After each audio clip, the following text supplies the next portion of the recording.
The great hall of the Galactic Council stretched wide like a metal canyon. 12 different alien species sat around a massive table that glowed with soft blue light. Each species had ruled their own part of the galaxy for thousands of years. Today, they were angry. Admiral Kexthan of the Vorthik stood up.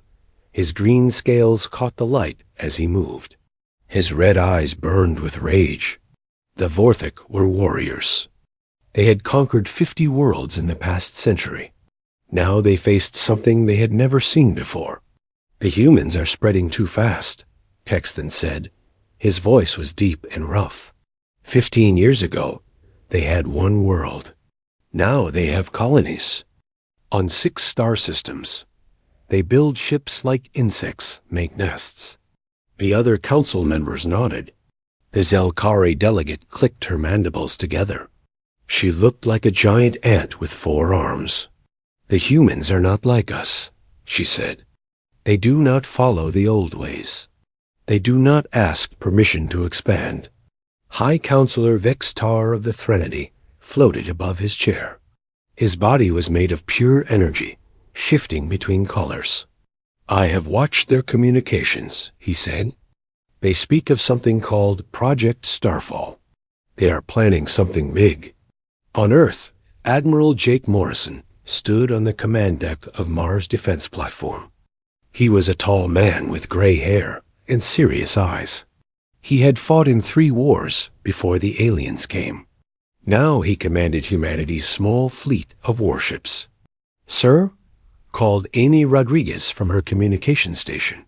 She was young, maybe 25, with dark hair pulled back tight. We're getting strange readings from deep space. Jake walked over to her station. The screens showed dots of light moving through space. Lots of dots, more than he had ever seen before. How many ships? He asked. Amy's fingers danced over her controls. Her face went pale. 847, sir. All of them big. All of them coming this way. Jake felt his stomach drop. The human fleet had only 23 warships. They were fast and smart, but 23 against 800 was impossible. Are you sure? He asked. Yes, sir. The computer has counted them 3 times. Jake pressed a button on his wrist communicator. Get me Dr. Lisa Grant. Emergency code red.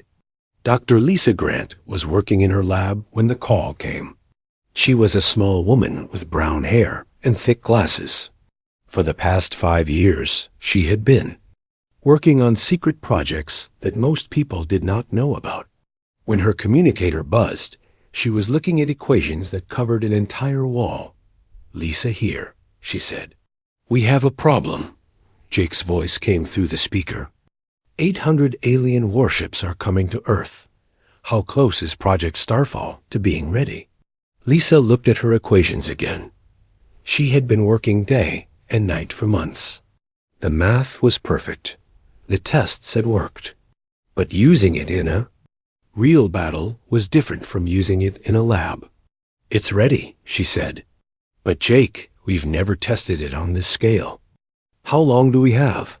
Jake asked. Lisa checked her computer. The alien ships were moving fast, but space was big. 3 days, maybe 4. That's not much time. It's enough, Lisa said. She hoped she was right. Back in the council chamber, the aliens were making their final decision.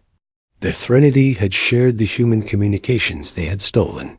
The humans were planning something, but the aliens could not understand what it was. Project Starfall sounds like a weapon, said Counselor. Tech Var of the Malari. The Malari looked like giant crabs with too many eyes. But human weapons are primitive, missiles and lasers. Nothing we cannot handle. Kexthan slammed his fist on the table. The sound echoed through the hall. It does not matter what they are planning. We have 800 ships. They have 20. We will crush them like bugs. But why destroy them? Asked the Zelkari delegate. We could make them surrender. Make them our servants. No, Kexthan said. Other young species are watching. If we let the humans get away with expanding without permission, others will do the same. We must make an example. We must show the galaxy what happens when you challenge. The Council. The vote was quick. 10 species voted to attack. Only 2 voted against. The Galactic Council had made its decision. The human race would be stopped. Captain Ben Collins sat in the command center of Earth's early warning system. He was 40 years old and had been watching the skies for 10 years. He had seen plenty of alien ships before, but never this many. His screens showed the huge fleet moving through space like a cloud of metal death. "Captain," called one of his officers, "the alien fleet is broadcasting something." Ben put on his headphones. The message was in several languages, but the meaning was clear. The aliens wanted humanity to surrender. They wanted all human colonies to be abandoned. They wanted Earth's fleet to power down and wait to be destroyed. The message ended with a threat. Humanity had 72 hours to comply. If they did not surrender, the alien fleet would destroy every human ship and colony in space. Earth itself would be blockaded until the humans agreed to never leave their solar system again. Ben took off his headphones and looked at his screens. 847 ships, each one bigger than anything humanity had ever built. Each one armed with weapons that could turn a city into glass. He picked up his communicator and called Admiral Morrison. "Jake, you need to hear this." Jake listened to the alien message. When it ended, he was quiet for a long moment. Then he spoke. "Ben, send a message to all human ships and colonies. Tell them we are not surrendering. Tell them to prepare for battle. Jake, we can't win this fight, not with normal weapons." Jake smiled, but it was not a happy smile. Who said anything about normal weapons? Get me Dr. Grant again. And Ben? Start the evacuation of the outer colonies. Just in case. As the alien fleet moved closer to Earth, Admiral Kexton stood on the bridge of his flagship. He was proud of his fleet. 847 warships from 12 different worlds. The humans had never seen anything like it. No one in the galaxy had. "How long until we reach Earth?" he asked his navigator. 60 hours, Admiral." Kexton smiled, showing his sharp teeth. "Good. Soon the humans will learn their place. Soon the galaxy will remember why the Council rules." He did not know that on Earth, Dr. Lisa Grant was working through the night. She did not know that Project Starfall was not just a weapon, but a completely new way of fighting. She did not know that in 3 days, his mighty fleet would face something that would change the galaxy forever. The countdown had begun. President Maria Santos sat in the underground war room beneath Washington, D.C. The room was full of screens showing the alien fleet getting closer to Earth. 48 hours had passed since the alien message. The enemy ships looked like angry stars moving through the darkness of space. "How many people have we evacuated?" Maria asked General Kate Sullivan, who stood beside her. Kate was a strong woman with short blonde hair and steel-gray eyes. She had commanded troops in wars on Mars and Europa. 2 million from the outer colonies, Kate said. "But that still leaves 8 million people in space. We can't move them all in time." Maria nodded. She had been president for only 2 years, but she had never faced anything like this. Earth had fought small wars with pirates and rebels, but never against an empire that ruled most of the galaxy. "What about our fleet?" 23 ships, Kate said. "Admiral Morrison is moving them into position around Earth and Mars. But, Maria, we both know the numbers. This isn't a battle. It's going to be a massacre." In his secret laboratory beneath the Rocky Mountains, Dr. Ryan Clark worked with his team of scientists. Ryan was a thin man with messy red hair who rarely slept. He had been working on impossible physics problems since he was a child. Now, at 35, He was about to test ideas that most scientists said could never work. The quantum field generators are online, called Dr. Ellen Price from across the lab. Ellen was Ryan's partner in both science and life. She had helped him solve the math problems that made Project Starfall possible. All 17 installations are reporting ready status. Ryan looked at the massive machine in the center of the lab. It looked like a metal tree with branches that reached toward the ceiling. Energy flowed through it like lightning trapped in glass. And the entanglement network? Connected and stable, Ellen said. Ryan, this is really going to work, isn't it? Ryan smiled for the first time in weeks. It's going to work. The aliens think they understand physics. They think energy. Shields can stop anything. They're wrong. Commander Tony Harper sat in the cockpit of his stealth ship, Nightfall. Tony was a pilot who could fly anything with engines. His ship was invisible to most sensors, floating in the shadow of Jupiter's moon Europa. From here, he could watch the alien fleet without being seen. Command, this is Nightfall, Tony spoke into his radio. The alien fleet is now 12 hours from Mars. I count 847 ships. The big ones are the size of cities. Admiral Jake Morrison's voice came back through the radio. Can you see their weapons? Affirmative. Energy cannons. Particle beams, missile launchers. Standard galactic technology. Nothing we haven't seen before, just a lot more of it. Any sign they know about our preparations? Tony checked his instruments. The alien ships were flying in perfect formation, confident and relaxed. Negative? They're acting like this is going to be easy. On the alien flagship, Admiral Kexthen stood before a holographic map of the solar system. His officers surrounded him, all eager for battle. The Vorthik had not fought a real war in 50 years. They were hungry for victory. The human fleet is here, Kexthen pointed to Mars. 23 ships. Pathetic. We will destroy them first and move on to Earth. Admiral, said his communications officer, the humans are broadcasting on all frequencies. They're asking us to reconsider. Kexthen laughed, a sound like rocks grinding together. Let them beg. It makes victory sweeter. What do they say? They claim they have new weapons. They say we should be careful. New weapons? Kexthen looked at his tactical officer. What could they have? Bigger missiles? Stronger lasers? Our shields can stop anything they build. The tactical officer nodded. Their technology is 100 years behind ours, sir. Their weapons cannot even scratch our armor. What the aliens did not know was that humanity had taken a different path. While the galaxy spent thousands of years perfecting energy weapons and particle shields, humans had gone deeper. They had learned to manipulate the building blocks of reality itself. Dr. Lisa Grant stood in the command center of Project Starfall. Around her, dozens of technicians worked at control stations. The room hummed with power from machines that bent space and time.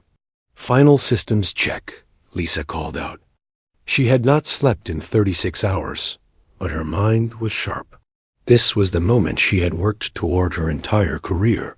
Quantum Disruptors Online called Lieutenant Nick Carter from his station.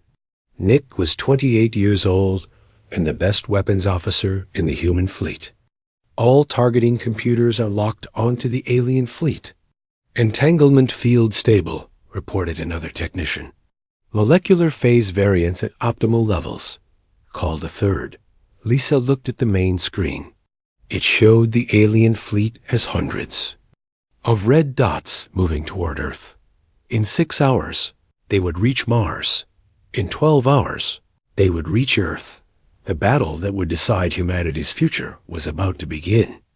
Lisa, Admiral Morrison's voice came through her communicator. Are you ready? Lisa took a deep breath. We're ready, Jake. The moment they fire on our ships, we can activate. And you're sure this will work? Lisa looked around her lab at machines that turned science fiction into reality. Jake, those aliens have spent thousands of years learning how to make better energy weapons. We spent 50 years learning how to make atoms forget they want to stick together. On Mars' defense platform, Admiral Morrison gathered his officers for a final briefing. The platform's windows showed the red surface of Mars below and the stars above. Somewhere among those stars, the largest fleet in galactic history was coming to destroy them. "In 6 hours, we fight," Morrison said. "I won't lie to you.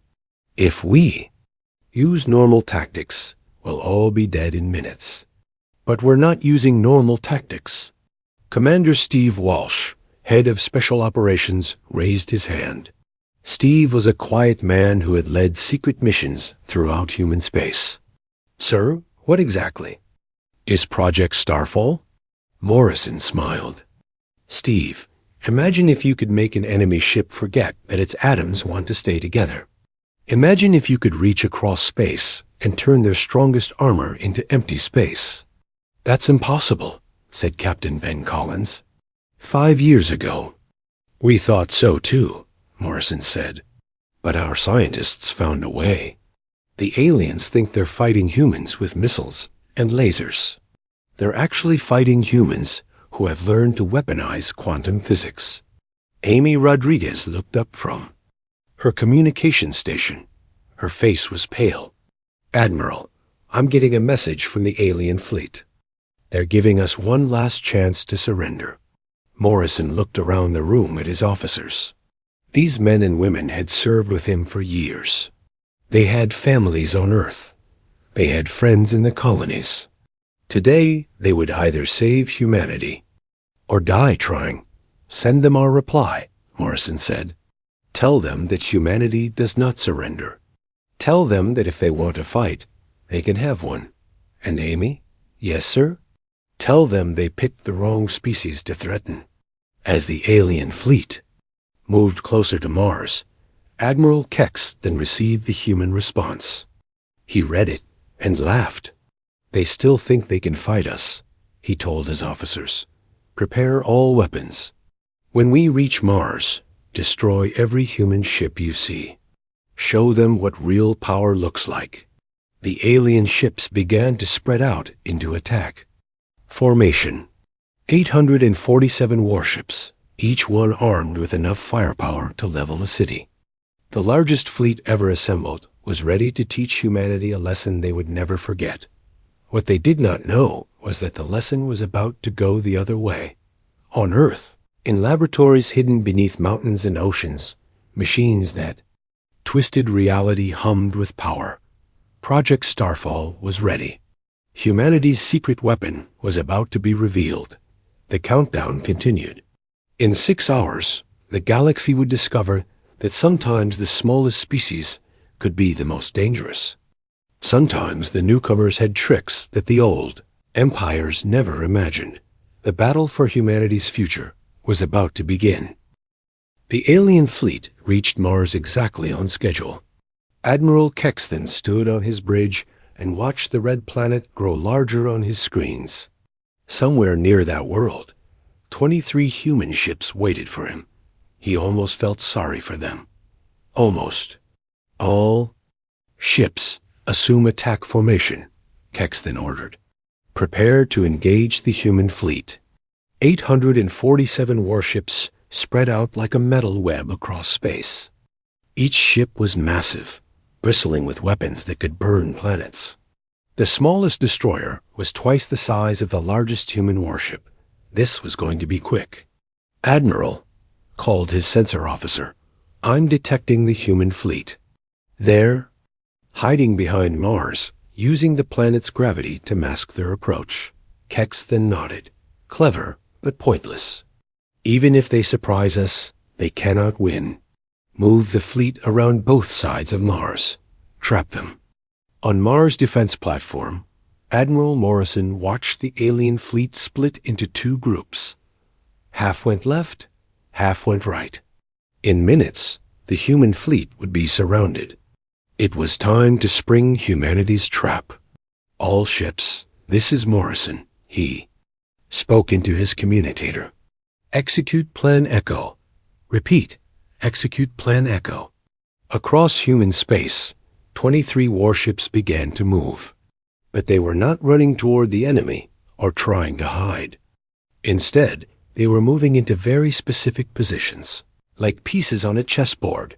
Commander Susan Blake sat in the control room of Project Starfall, deep beneath the Earth's surface. Susan was 50 years old and had spent her entire career preparing for this moment.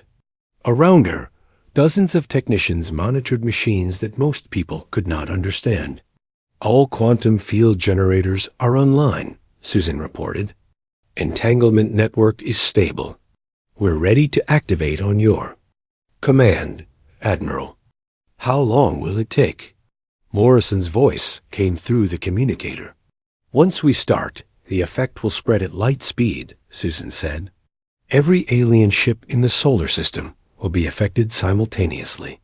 What Susan did not say was that this had never been tested on such a large scale.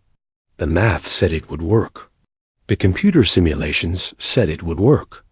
But reality sometimes had different ideas than math and computers. Dr. Ryan Clark stood next to the main quantum manipulator, a machine that looked like a metal flower made of mirrors and light. Energy flowed through it in patterns that hurt to look at directly. This machine could reach across space and touch the basic building blocks of matter itself. Ryan, Dr. Ellen Price, called from her station. The alien fleet is moving into position. 30 minutes until they can fire on our ships. Ryan nodded. He had worked on this project for 5 years, solving problems that most scientists said were impossible. Now it was time to find out if impossible things could become real. Commander Tony Harper watched from his stealth ship as the alien fleet surrounded Mars. His ship, Nightfall, was still hidden in Jupiter's shadow, invisible to alien sensors. From here, he had the best view of what was about to happen. Command, this is Nightfall. Tony spoke into his radio. The alien fleet is in position. They're preparing to fire. Copy that, Nightfall, Morrison's voice replied. Keep watching. You're going to see something that no one has ever seen before. On the alien flagship, Kexton smiled as his fleet completed their formation.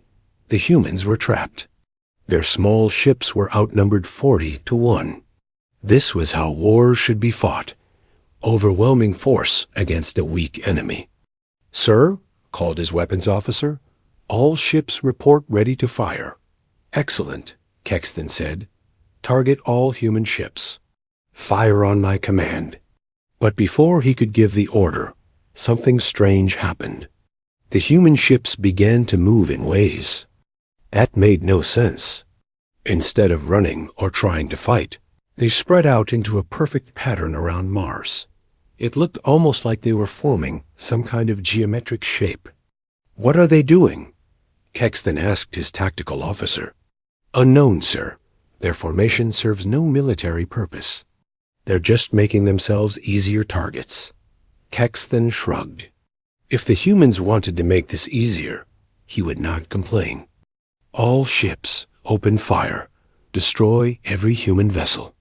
847 alien warships fired at once. Space lit up with energy beams and particle weapons. Missiles streaked through the darkness like deadly stars. It was the most firepower ever unleashed in a single moment. The human ships dodged and weaved, their smaller size letting them move faster than the giant alien vessels. But there were too many weapons, too much fire. One by one, human ships were hit. Their shields flared and failed. Their hulls cracked and burned. Direct hit on the Defender, reported Amy Rodriguez from her station on Mars platform. She's gone. The Ranger is taking heavy damage, called another officer. They're trying to withdraw. Admiral Morrison watched his fleet being destroyed and felt sick. Each ship that died took 50 or 60 crew members with it. These were people he had served with for years. Friends, family. Admiral, Susan Blake's voice came through his communicator. The alien fleet is exactly where we need them. All ships are within the quantum field effect range. Morrison looked at his screens. 15 of his 23 ships were already destroyed or dying. The remaining 8 were badly damaged and trying to run. In 5 more minutes, his entire fleet would be gone. But those 8 ships were still in position. They had done their job. They had brought the alien fleet exactly where humanity needed them. "Do it," Morrison said. "Activate Project Starfall." Deep beneath the Earth, Susan Blake pressed a button that would change the galaxy forever. Quantum field generators, activate. Full power. The machines hummed and sang as power flowed through them. Energy that could light cities was focused into a beam smaller than a human hair. That beam reached across space at the speed of light, connecting with similar machines hidden throughout the solar system. Dr. Ryan Clark watched his instruments as the quantum field built up power. "Entanglement network stable," he reported. "Molecular phase variance holding steady. Target lock confirmed," called Lieutenant Nick Carter. "All 847 alien ships are within the effect field. Field strength at 100%, Ellen Price announced. "Ryan, it's working." The quantum entanglement is spreading to every alien ship simultaneously. What happened next took place in the space between atoms, in the realm where matter decided whether to exist or not. The quantum field reached out and touched every alien ship at the same moment. It whispered to their atoms, suggesting that maybe they did not really want to stay together after all. On the alien flagship, Admiral Kexton felt a strange tingling sensation. The lights flickered. His tactical displays showed impossible readings. "Sir?" His sensor officer called out, panic in his voice. "I'm reading massive energy signatures from the human positions. But it's not weapons. It's something else." "What kind of something else?" Kexton demanded. "I don't know, sir. I've never seen readings like this. It's like space itself is changing." Kexton looked at his screens. The human ships were still there, still moving in their strange pattern. But now they seemed to glow with an inner light. Not the light of engines or weapons, but something deeper. Something that made his scales itch and his eyes water. "All ships report status," he ordered. Responses came back confused and frightened. Ship after ship reported the same thing. Strange energy readings, flickering lights, systems behaving in ways they were not supposed to. Then the disappearances began. It started with the destroyer on the outer edge of the formation. One moment it was there, firing at human ships. The next moment it was gone, not destroyed, not exploded, simply gone, as if it had never existed. "Sir," the communications officer called out, terror in his voice. "The Devastator just vanished. No explosion, no debris. It just stopped being there." Before Kexton could respond, 3 more ships disappeared, then 6, then 12. Across the alien fleet, massive warships were simply ceasing to exist. On Earth, Dr. Lisa Grant watched her monitors with amazement and horror. "The quantum field is working perfectly," she reported. "The alien ships' molecular bonds are failing. Their atoms are forgetting how to be solid matter. How long will it take?" Morrison asked. Lisa looked at her calculations. "For complete fleet dissolution, 47 seconds from initial activation." Morrison stared at his screens as alien ships continued to vanish. 847 of the most powerful warships in the galaxy, disappearing like soap bubbles in the rain. 47 seconds to destroy an entire fleet? 47 seconds, Lisa confirmed. Admiral Kexton watched his mighty fleet disappear ship by ship. He finally understood what was happening, but understanding did not help him stop it. The humans had found a way to make matter itself turn against his ships. "Retreat!" he screamed into his communicator. "All ships, retreat immediately." But retreat was impossible. The quantum field had already touched every ship. The process could not be stopped. One by one, the greatest fleet in galactic history was simply erasing itself from existence. Kexthan's own ship began to flicker. He looked at his hands and saw them becoming transparent. "What have they done?" he whispered. "What have the humans done?" The answer was simple. Humanity had learned to fight a war that no one else even knew was possible. They had turned physics itself into a weapon. 47 seconds after activation, the last alien ship faded away like a ghost in sunlight. The battle was over. Humanity had won.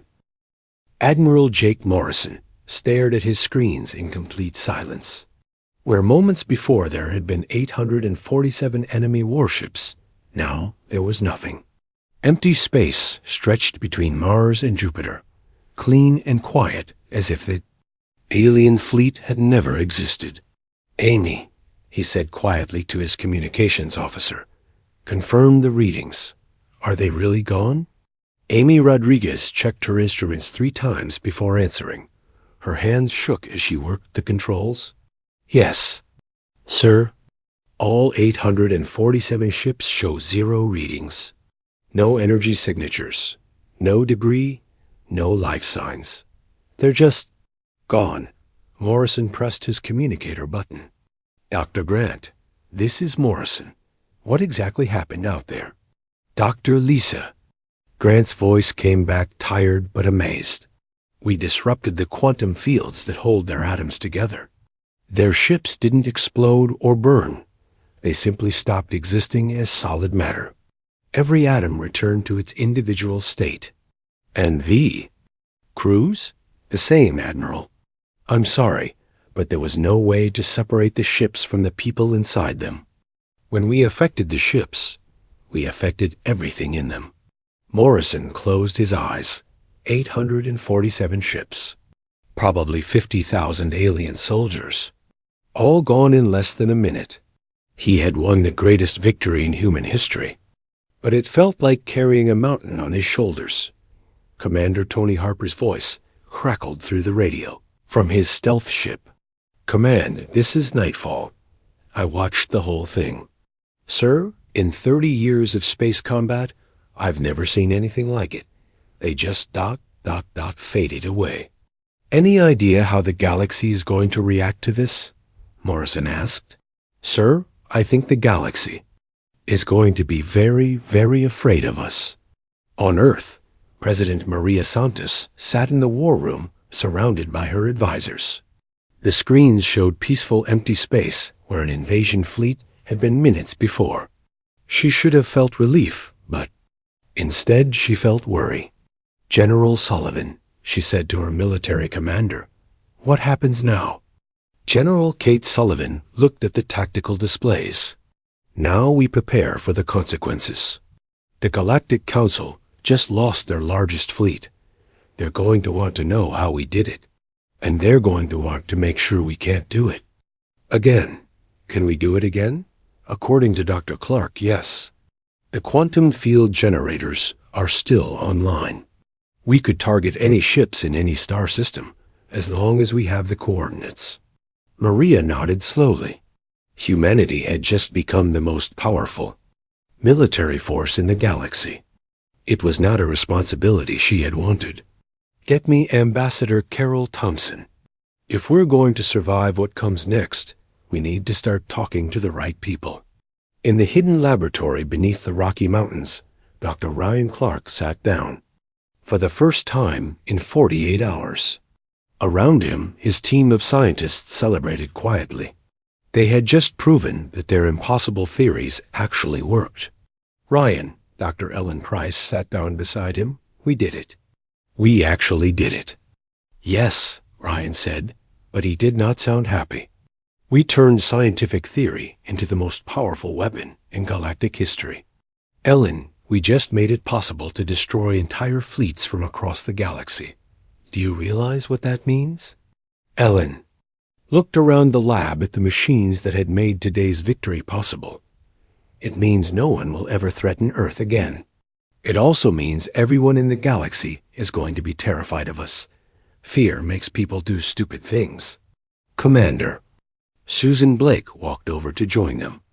Susan had managed Project Starfall from the beginning, and she understood better than anyone what they had accomplished. The quantum field is still active, she said. We can maintain it indefinitely. Any ship that enters our solar system can be affected instantly.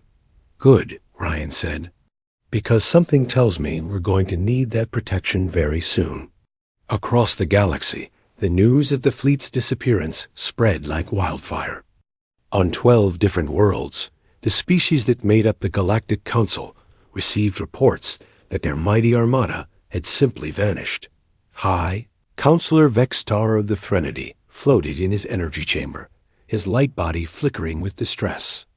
Vanished? What do you mean, vanished? Exactly that, High Counselor, his aide reported.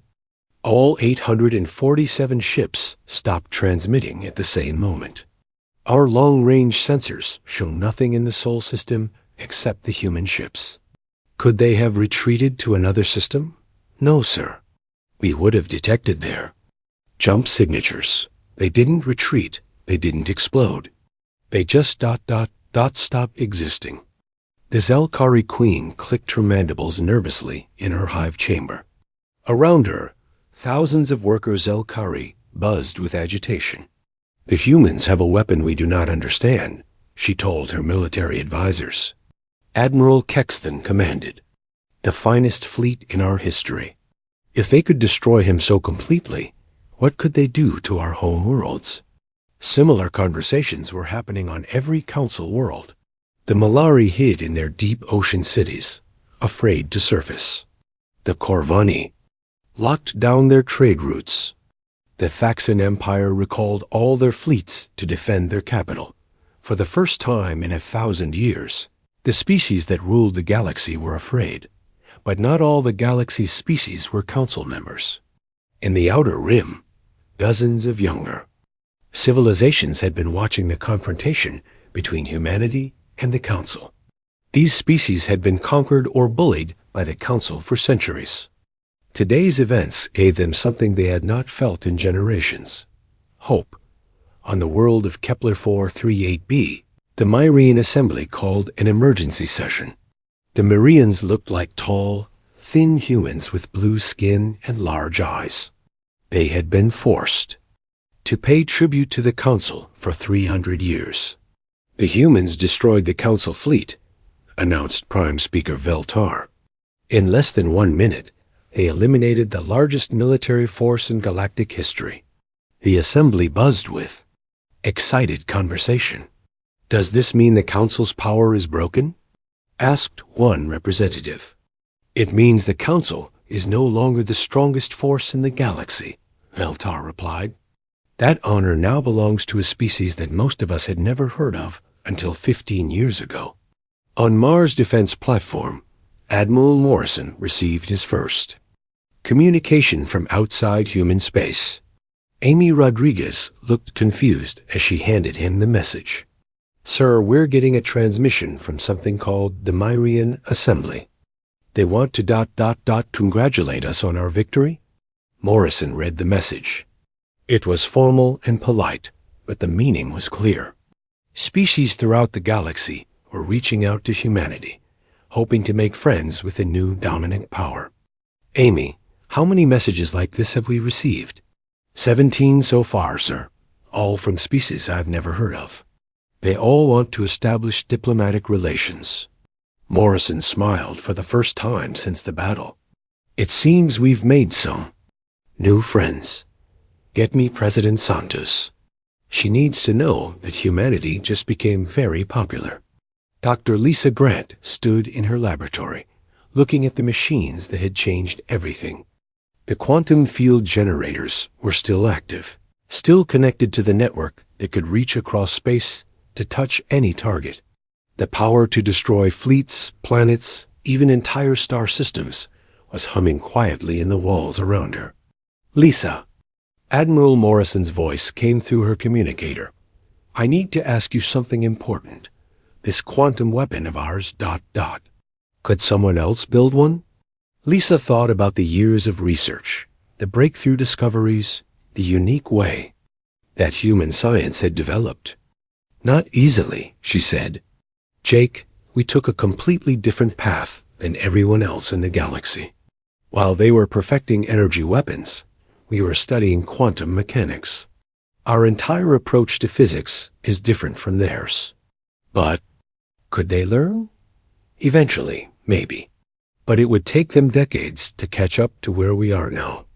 And by then, Lisa looked at her notes for Project Daybreak, humanity's next impossible weapon. By then, we'll be even further ahead. Morrison was quiet for a moment. Lisa, I need you to do something for me. I need you to make sure that no one else can use our quantum technology against us. You want me to build defenses?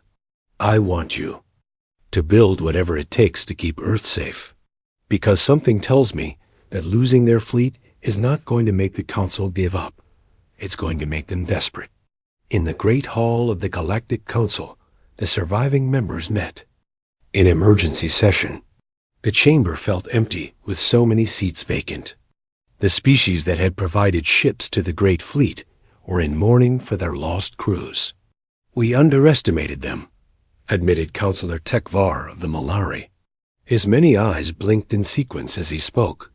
The humans are not primitive. They are different.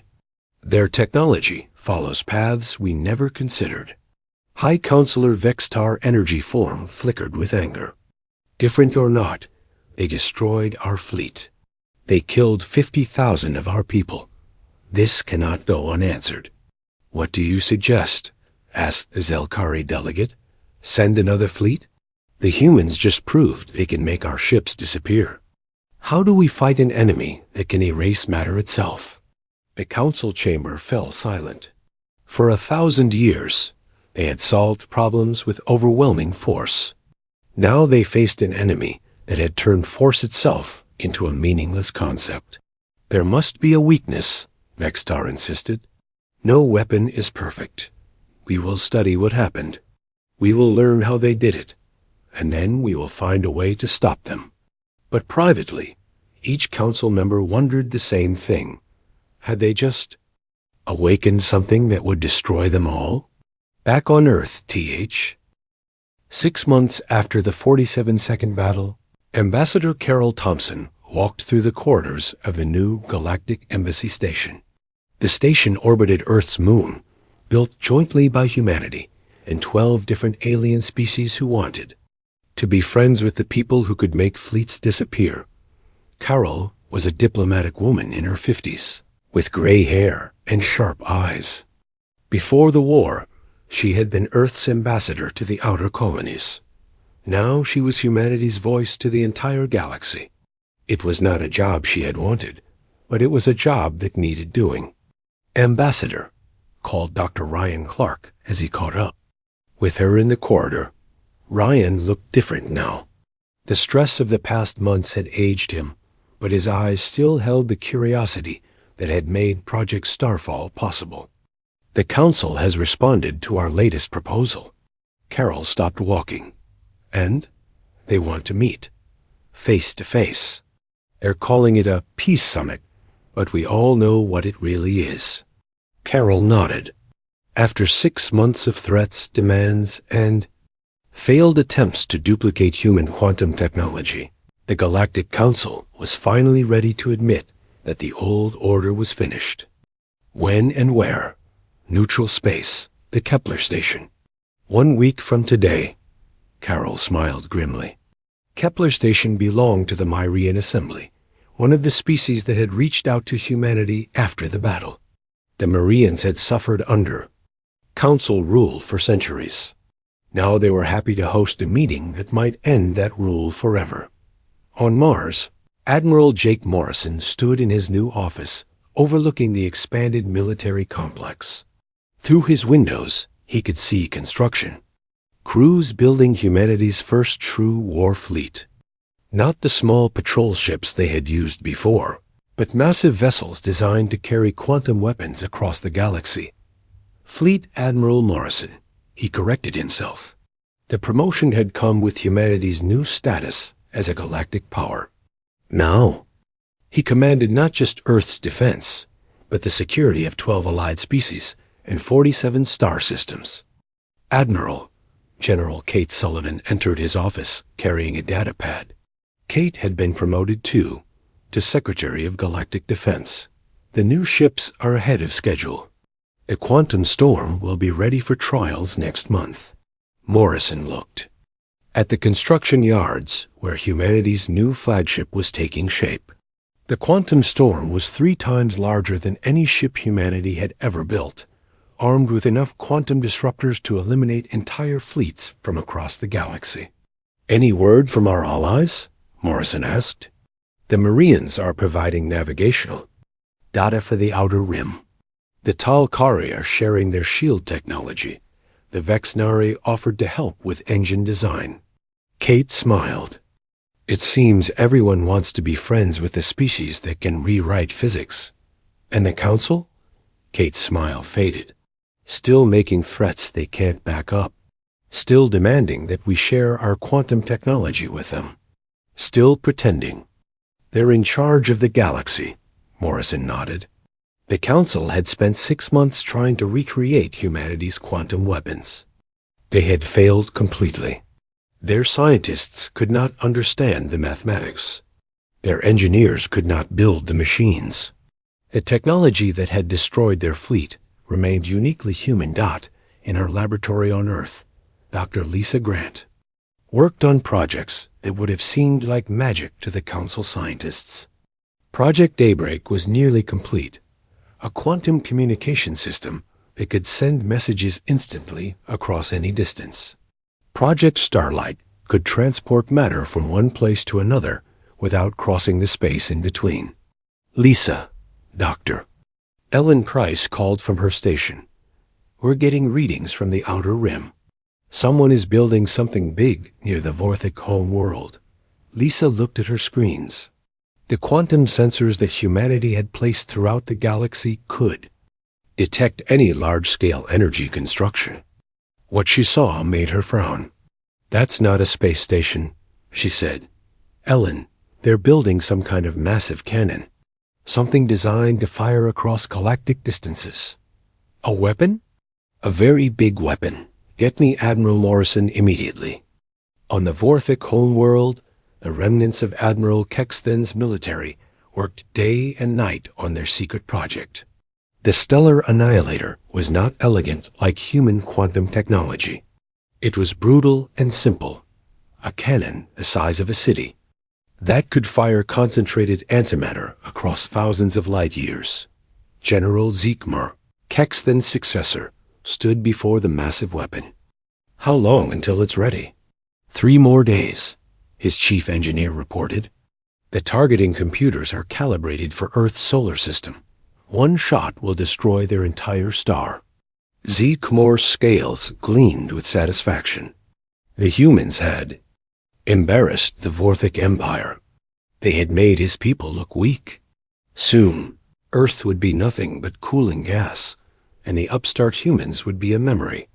What Zeekmer did not know was that humanity's quantum sensors had been watching his weapon since construction began. What he did not know was that Dr. Lisa Grant had already calculated 17 different ways to stop his cannon from firing. Ambassador Carol Thompson sat across from High Counselor Vextar in the conference room of Kepler Station. The meeting had been going on for 6 hours. The Council wanted humanity to give up their quantum weapons. Humanity wanted the Council to stop trying to build planet-killing cannons. "You must understand our position," Vextar said, his energy form shifting colors as he spoke. "Your weapons represent a threat to every species in the galaxy. We cannot allow such power to exist unchecked." "Our weapons are defensive," Carl replied calmly. "We have never attacked anyone who did not attack us first." "Can the Council say the same?" "The Council maintains order in the galaxy. Sometimes order requires force. Your order oppressed half the galaxy for 1,000 years. Maybe it's time." for a new kind of order. Before Vextar could respond, Carol's communicator buzzed. She listened for a moment, then looked up with steel in her eyes. Counselor, I've just been informed that the Vorthic Empire is preparing to fire an antimatter weapon at Earth's sun. Is this what you call maintaining order? Vextar energy form flickered with surprise. I know nothing of this weapon. Perhaps. The Council has less control than you think. 3 hours later, the stellar annihilator exploded in a flash of light that could be seen from orbit. Dr. Lisa Grant had activated a small quantum disruptor that made the weapon's antimatter containment. Forget how to contain antimatter. The explosion destroyed the cannon, the facility around it, and convinced the Vorthic that humans could strike anywhere in the galaxy without warning. When news of the explosion reached Kepler Station, High Counselor Vextar looked across the table at Ambassador Thompson with new understanding. You knew, he said. You knew about the weapon, and you destroyed it during our meeting. You wanted me to see that you could have destroyed the entire planet, but chose not to. Carol smiled. The old galaxy was ruled by fear and force. The new galaxy will be ruled by choice and cooperation. We're offering the Council a chance to be part of that new galaxy, but only if you're willing to accept that humanity is no longer your subordinate. And if we refuse? Carol's smile never wavered. Then you'll discover that 47 seconds was just the beginning. 6 months later, the Galactic Cooperation Accord was signed by 53 species. The old council was dissolved. In its place, a new government was formed based on equality and mutual respect rather than domination and fear. Admiral Morrison stood on the bridge of the Quantum Storm as it patrolled the outer rim. Through his windows, he could see construction ships from a dozen different species working together to build the galaxy's first truly peaceful space station. Admiral Amy Rodriguez called from her communication station. She had followed Morrison to his new flagship, preferring the adventure of deep space to the politics of Earth. We're getting a message from the exploration fleet. They've made contact with a new species in the Andromeda approach. Morrison smiled. Humanity had spent centuries looking up at the stars and wondering if they were alone. Now they knew they were part of something much larger. And for the first time in galactic history, that something larger was based on cooperation instead of conquest. Set course for the contact zone, Morrison ordered. Let's go say hello. As the quantum storm turned toward new stars and new possibilities, Morrison thought about how much had changed since that day when 847 alien warships had come to teach Earth a lesson. The aliens had learned something, but not what they had expected. They had learned that sometimes the smallest species could change everything. They had learned that fear was not the only way to rule. And they had learned that humanity's greatest weapon was not their quantum technology, but their refusal to give up hope. The galaxy was finally free, and humanity had shown everyone what freedom could accomplish.